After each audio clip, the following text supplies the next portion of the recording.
charge.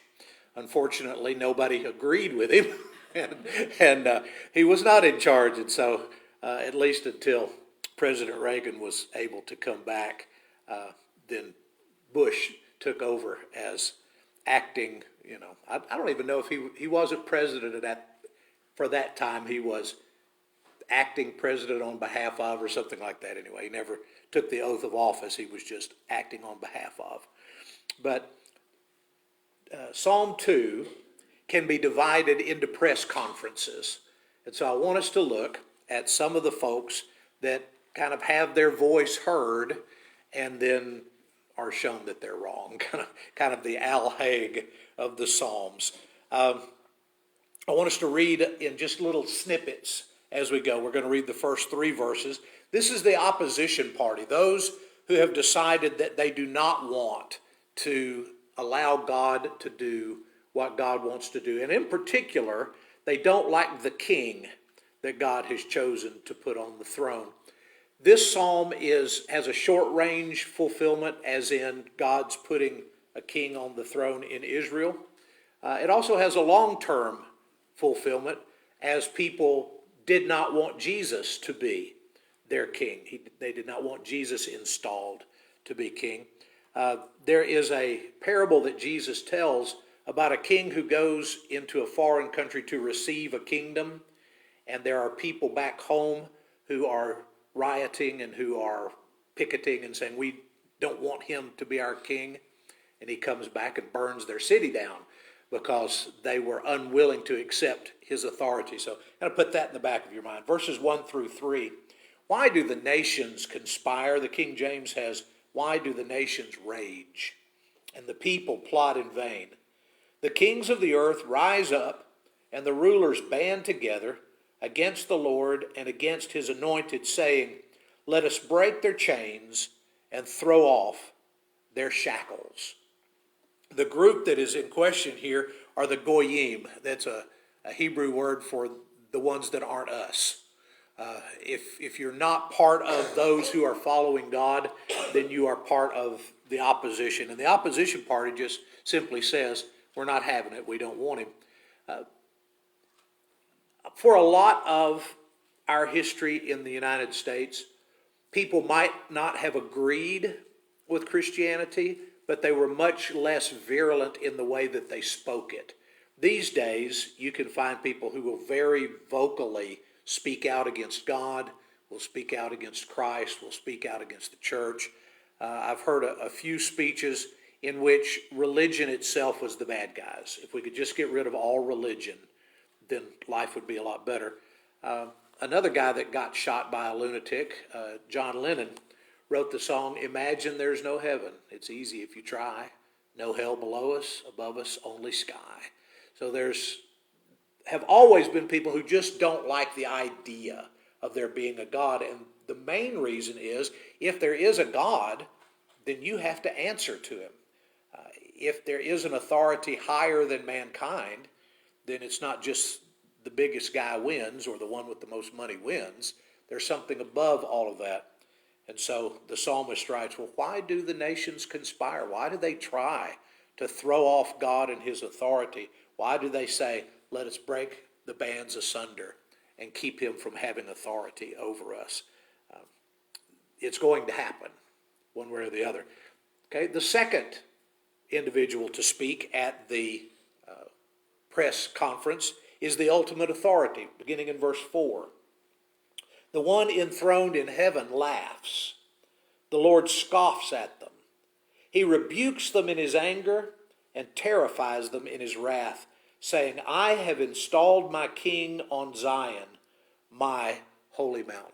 I've done stuff you can't undo. It reminds me of a lot of different things, but Job in particular. You remember when Job ran into all of his problems. He's lost his wealth. He's lost his health. His wife is a nag. Life is not happy in Job's world. And Job begins to say, if God would just show up, God owes it to me. God needs to do what I want him to do and come face to face and tell me why he's letting all these things happen to me. And eventually God shows up, and his basic answer to Job is, I don't owe you a thing. I don't owe you an explanation. Where were you when I created the world? When you can answer my questions, then I'll answer yours.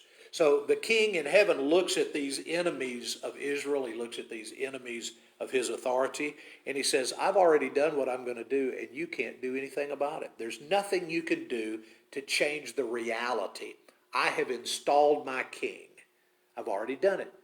It's done. It's permanent. It's beyond your ability to object. At the beginning of that, it says that the one in the heavens laughs at them. I don't remember the jokes, but I do remember that there were a lot of them. The Tonight Show at that point, let's see, 81, yeah, would have still been Johnny Carson. Johnny Carson just roasted Al Haig, over and over and over. And so all the late night talk show hosts just giving grief to the Secretary of State for his arrogance, for his mistake in stepping up and trying to take over. And this says that God sitting in heaven just scoffs at them. He laughs at them. Who do you think you are? Do you really think you have enough authority to tell me what I'm supposed to do or not do?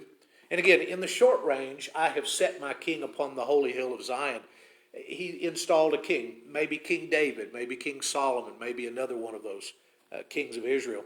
But in the long term, God installed Jesus Christ as King of Kings and Lord of Lords.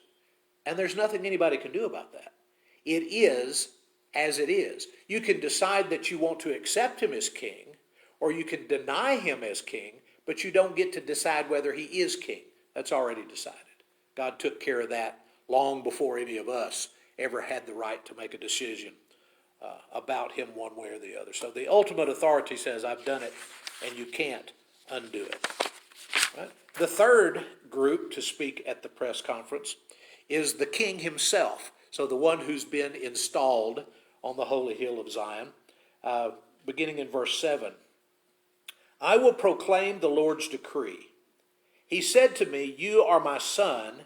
Today I have become your father. Does that sound familiar? Right?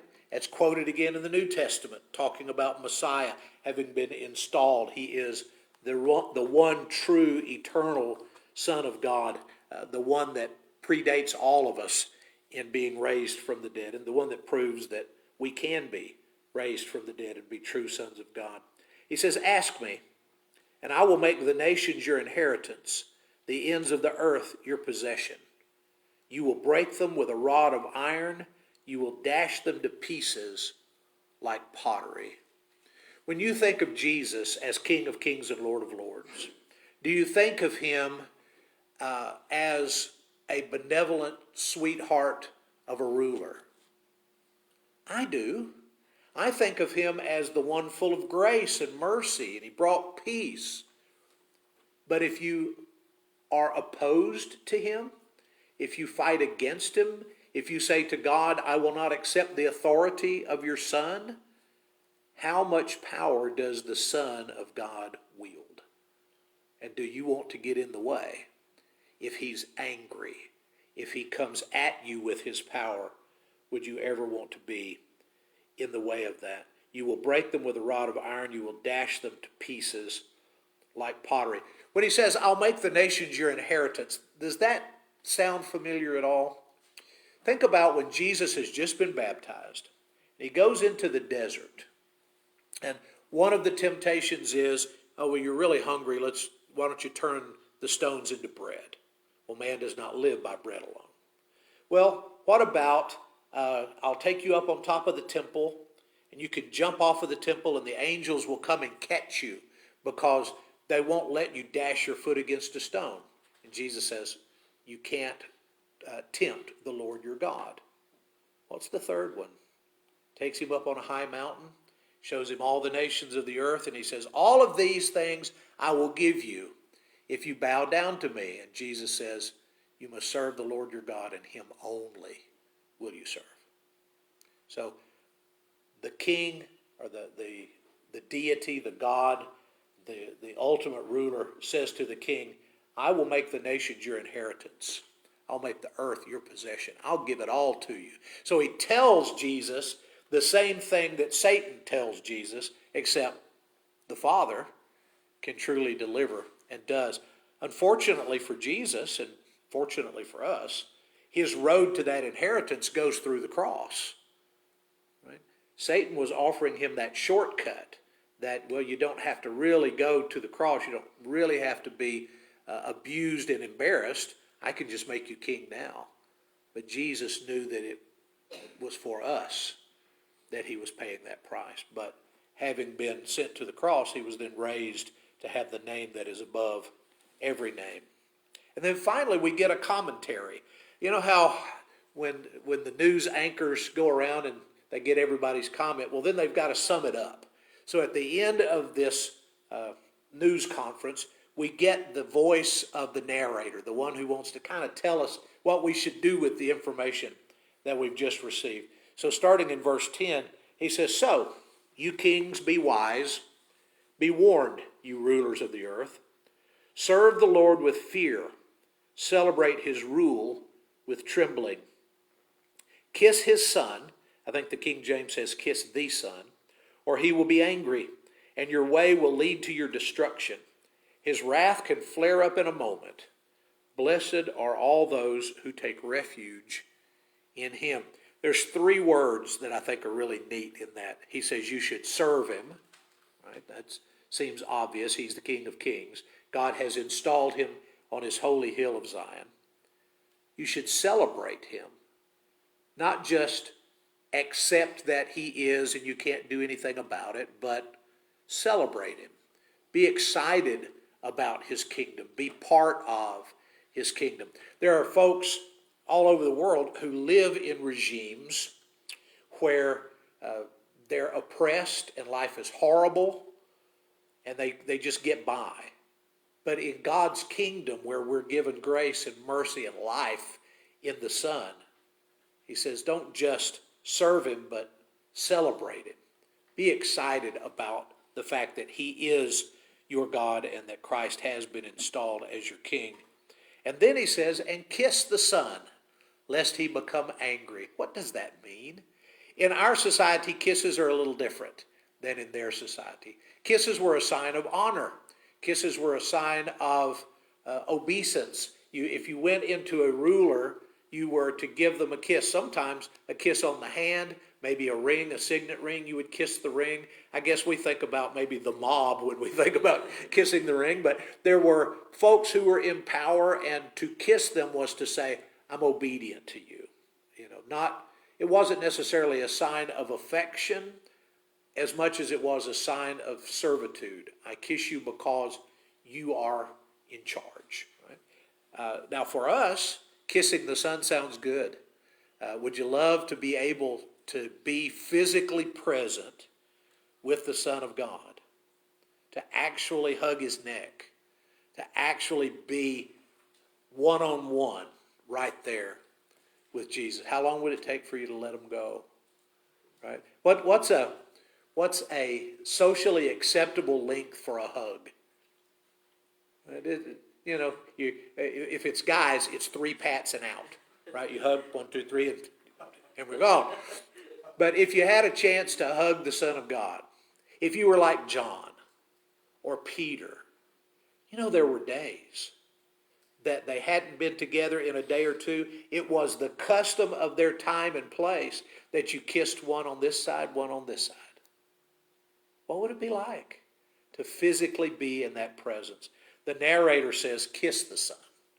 Right? Show your connectedness to the Son. Show your love. Show your obedience to the Son so that he doesn't get angry.